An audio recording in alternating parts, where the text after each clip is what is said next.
Hello guys, आज हम discuss करने जा रहे हैं सीरो नेगेटिव स्पॉन्डाइलो आर्थ्रोपैथीज। तो ये क्या चीज़ है?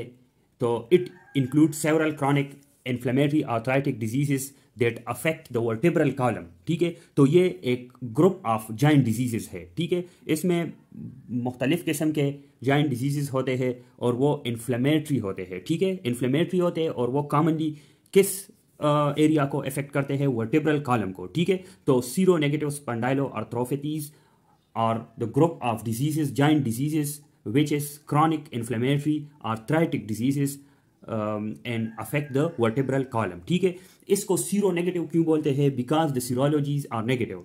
There is absence of rheumatic factor, absence of rheumatic factor. ठीक है, इसके टाइप्स कौन कौन से हैं? ये एक ग्रुप ऑफ डिजीजेस है, हमने पहले पढ़ा।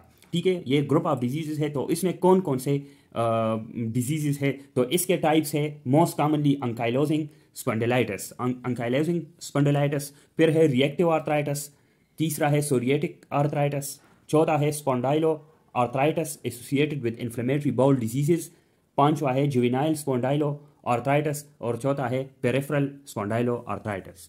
अभी इन सारे टाइप्स की कॉमन फीचर्स है, ये एक दूसरे से क्लिनिकल फीचर्स में वेरी करते हैं, लेकिन कुछ ना कुछ क्लिनिकल फीचर्स इसके कॉमन है। वो कॉमन फीचर्स कौन से है सीरो नेगेटिव स्पॉन्डाइलो आर्थ्रोपैथीज के? तो पहला है this all are negative for rheumatoid factor. ये जो सारे डिजीजेस है, ये रूमेटाइड फैक्टर नेगेटिव है, मतलब रूमेटाइड फैक्टर इसमें एब्सेंट होता है। दूसरा जो कॉमन फीचर है वो है it is associated with HLA-B27। तीसरा है it affects more commonly man than women. तो ये कौन से सेक्स को ज़्यादा इन्वॉल्व करता है? मैन को। और कौन से एज ग्रुप को? Less than 45 years of age. ठीक है, less than 45 years of age की पॉपुलेशन को ज़्यादा अफेक्ट करता है।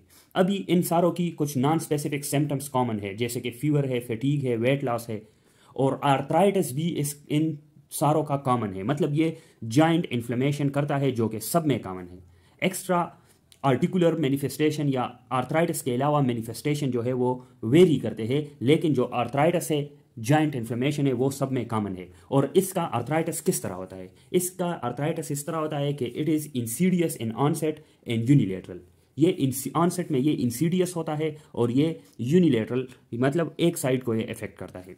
और कौन से जॉइंट का मोस्ट कॉमन है? Particularly of sacroiliac joint. ठीक है, सेक्रोइलियक जॉइंट का। और इसके अलावा ये पेरिफेरल ओलिगो आर्थराइटिस भी कर सकता है, लेकिन वो एसिमेट्रिक होता है, मतलब दोनों साइड पे इक्वल नहीं होता। एक साइड पे होता है, दूसरे पे नहीं होता। ठीक है, या एक पे ज़्यादा होगा, एक पे कम होगा। इसी तरह एसिमेट्रिक इन नेचर होगा पेरिफेरल ओलिगो आर्थराइटिस। ठीक है, इसी तरह इसका स्टिफनेस में जो आर्थराइटिस है, इसमें स्टिफनेस एंड पेन भी होगा in morning for more than 30 minutes and improves with activity. ये एक्टिविटी के साथ बेटर होता है, रिलीव होता है। ठीक है, लेकिन इसकी जो स्टिफनेस है और पेन है वो मॉर्निंग में होती है फॉर मोर देन 30 मिनट्स। इसी तरह इसमें डक्टिलाइटिस भी होता है। इन सारों में डक्टिलाइटिस में क्या होता है? फिंगर सॉसेज लाइक अपीयरेंस इसकी होती है। ठीक है, तो ये सीरो नेगेटिव स्पॉन्डाइलो आर्थ्रोपैथीज के टाइप्स हो गए और कॉमन फीचर्स हो गए इनके।